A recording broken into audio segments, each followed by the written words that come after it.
La ilahe illalloh Muhammad Rasululloh aşhadu la ilahe illalloh va aşhadu Muhammadan abduhu va rasuluhu.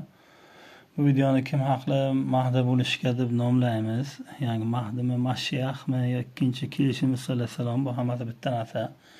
Messiya. Mana bu yer sayyorasi, bu hozir bilsanglar, yer sayyorasi juda muammo ostida turibdi. 3-jahon urushi degan gaplar ham turibdi. Bu kimga bor? Yer sayyorasiga 8 milliard odam bo'lsa, shuni 5 milliardini yo'q qilamiz deb turibdi. Lekin Messiya kelib shuni tinchlik yo'li bilan islomga keltirish uchun kimdir bo'lsa ham to'g'rilash kerak. Mana shu yer sayyorasi. Bu bilsanglar, tarix kitobida esiyat paytiga o'tilar. 4-5-sinfga o'qiganman. Inshaalloh bu narsa bunaqa emas. Suv-suvsa baliq, baliqsa ho'kiz-ho'kizsa yer turadi degan bu qayta dinga kelgan. Alloh taolo buni 5000 yil aldimi, 2000 yil aldimi, qanchadir ming yil aldin. 124 ming bir hadisga aytilishicha 124 ming nabiy rasullar kelganmiz. Yana bittasiga aytilgan 224 ming deyilgan. Ikkovi ham to'g'ri hech qaysi shubha qilmaslik kerak. Alloh bilguvchi, lekin ana shu qaysi bittasigadir aytilgan, bu qaysi bir avliyoga ham bildirilgan. Suv-suvsa baliq, baliqsa ho'kiz yer turadi deyilgan. Ya'ni o'lmas kashshini joni yerga degandek. O'sha Messiyani ham joni shunga bo'lishi mumkin, Allohu alam. Lekin bu yashil sayyoramizni saqlash barchamizni qo'limizga. Ya'ni Mahdiga ergashish kerak, unga qo'shilib bay'at berib, bo'lmasa birgalikda harakat qilish kerak. Nima orqali bo'ladi? Internet orqali bo'ladi. Hozir axborot olami eng katta qurol hisoblanadi. Men degan o'sha traplarning ham, boshqa siyosatchilar ham axborot olamidan foydalanadi. Hozir bitta yomon kishini reklama qilsanglar juda yaxshi kishiga aylanyapti, qoralangan kishini oqlab olyapti, internet orqali oqlangan kishini qoralayapti. Bitta yomon kishi chiqib olib spam berib yoptalashi mumkin xohlagan kanalni. Shunaqa gruppalar bo'lyapti. Qani sizlar ham birlashinglar, bitta gruppa tuzinglar. Mana birinchi Surxondaryo turadi. Surxondaryoga ma'lum va surx degani qizil degani Alloh rozi bo'lgan sevgi ma'nosini beradi. Surx deyapti, u deyapti. Rus, o'zbek, tojik tillarida qo'yilgan jargon tillarga qo'yilgan yangi toj tili deyiladi. Toj tili, toj yazik menga berilgan bu 6-hissiyot. Alloh taolo dunyoni mo'jiza qilib yaratgan. Mana shu Qur'oni Karim ham mo'jiza. Bunga ishongan ishonadi, ishonmagan ishonmaydi. Shunday ketaveradi. Bu imtihon dunyo. Birinchi Surxondaryo turadi, Qashqadaryo turadi. Qashqadaryo degani bir ayolning fitnasiga turgan ayolni birinchi oilasi bo'lib, bu bola otasi Qashqadaryodan qishlog'imizga kelgan, uylangan. Vaqti kelib bu bola yangi turmush oila qilgandan keyin Qashqadaryoga Qarshi shahriga qamalib chiqdi. Hozir inshaalloh baxtli tinch yashayapti, lekin endi bu missiyani davom ettirish meni bo'ynimga qolgan. Bizlar sekret so'zga qo'yilgan, bizlar se degani 3 degani kir degani gunohkor, kir badani kir yet. 3 gunohkor banda bizlarni Alloh taolo insonlarga namuna bo'lishimiz uchun 3 gunohkor banda taqdirimiz orqali insoniyatga namuna qilib ko'rsatadi. Pand nasihat olishlaringiz uchun.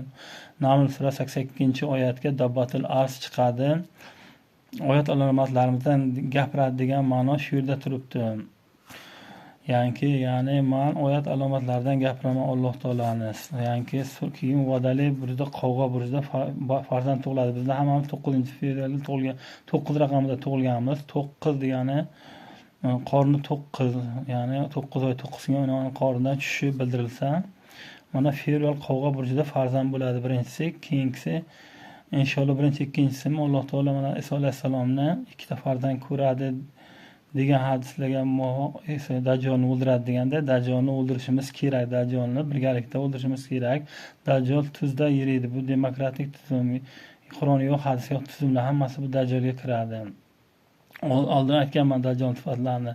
Dajjol demokratik Amerikada tog'dek nom bo'ladi, nom oylik yoki boylik. Hozir O'rta Osiyo musulmonlari Amerika, Yevropaga, Rossiyaga ishga borishyapti. Uni jannati do'zax, do'zax esa jannat, ya'ni erkakni erkakka, ayolni esa ayolga ham o'ylantiraveradi va har qanday Qur'on yo'q, hadis yo'q tuzumlar yo'tilsa, ya'ni Dajjoldir. Hamma kazino-pazino man qilingan narsalarga rozilik bildiraveradi. Xo'sh, 9-fevralga tug'ilsa, o'sha vadai qovg'a burji deyiladi.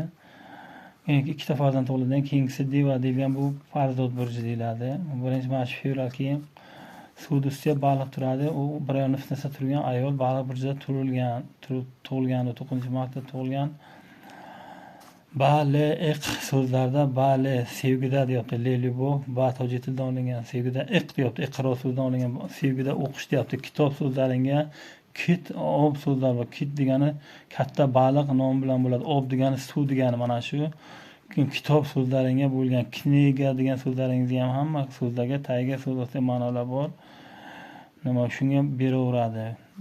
Ma'no beraveradi. Keyin suvda baliq turadi, baliq ho'kiz turadi. 9-martga oil to'lgansa, baliq burjida xuddi bir yalmog'iz kampida yo bo'lmasa baliq yangi Kaluga, Beluga deganda Kalugaga borgan u Moskva Kalugasi Moskva qirg'oqqa Kalungada menga nikohlayapti. Qarshi Kalugasi Kalunga qarshida men gera pera alo men qilgan narsaga qarshi turganimni bildiradi. Chashma Kalugasi Chashma suvda pok Kalunga deyiladi. Nikohlayapti, lekin hali yetkazgani yo'q. 15 yil bo'ldi oradan. Alloh vazifasi qo'yilgan bo'ynimga shuni bajarishimiz kerak. Birinchi ayolim bizlar yaxshi yashab o'tdik. 3 ta farzand ko'rdik. Birinchi farzandimiz mana 9-mayga tug'ilgan edi. Bu nima uchun tug'ilgan edi? Chunki Rum islomga keltirishimiz kerak. Quyosh mag'ribdan chiqadi degani Rumni islomga kirishidir, ya'ni. U ho'kiz burjida turgan. Suvda baliq ho'kiz turadi. Ho'kiz burjida tug'ilgan. 9-mayda tug'ilgan. 9-may bilsanglar fashizm ustidan g'alaba edi. Yana 2-marta Alloh taolo inshaalloh g'alabani beradi. Ikkinchi farzandim 1996-yil 15-fevralga tug'ilgan. U o'sha payt 26-27 kechasi Ramazon o'tar kechasi Laylatul Qadr kechasida tug'ildi. Uchinchi farzandim esa 7-noyabr 2005-yil tug'ilgan. U 25-oktyabr bilsanglar, keyinchalik 7-noyabr parad bo'layotgan bo'ldi. Bu nima degani? Ulug' oktyabr revolyutsiyasi kuni edi. Men Lenindan keyingi dohiyman. Bir tarafini olgan 1870 Lenin tug'ilsa 1970 SSRni quramiz inshaalloh. Nima uchun? Gegemonlarga qarshi turish uchun va islom dini dunyoni zabt etish uchun. Albatta buni mahkamlashimiz kerak. 15 ta respublikani va yana 15 ta yangi sotsialist davlatlarni birlashtirib, yana bu Allohning xohishi. Keyin ho'kizda yer turadi. Mana yashil sayyoramiz hozir xavf ostiga. 9-yilga men tug'ilganman. Iyul 6-siyot bo'ladi. Sibaqaburda tug'ilganman. Avliyolik deyiladi. Menga 6-siyot bor. Shuna yer sayyorani asrashlar. Yana keyin nimaga turadi bu? Bizlar o'lmas kashini jonim ashirga deganday, men yalmog'iz kampir ayol men o'lmas kashidayman. Ya'niki bu ayol men bilsanglar, keyin yana bu nima deganlar? Baydoda yer yutadi, Imom Mahdiga qarshi Suriyadan chiqqan, Shomdan chiqqan qo'shinni yer yutadi deydilar. Chunki bayat olibdi. Nimaga bayat olibdi deb har xil firqalar masalan menga bayat beradigan bo'lsanglar, salaf, alaflaring ham, vahobiylaring ham, sunnatlarnichi ham hozir ko'rib turibman, short podkada odamlarning miyasi aynib qolgan. Bitta normalniy video ko'rmaydi. Qur'on Karimni olib kelib qo'ysangiz ham ana podga o'shalar men nimadan qilib o'tiradi, debat qilib, g'alaba qilib o'tiradi. Yo bor, yo yo'q deyiladi. Endi bundan keyin tamom. Assalomu alaykum va rahmatullohi va barakatuh.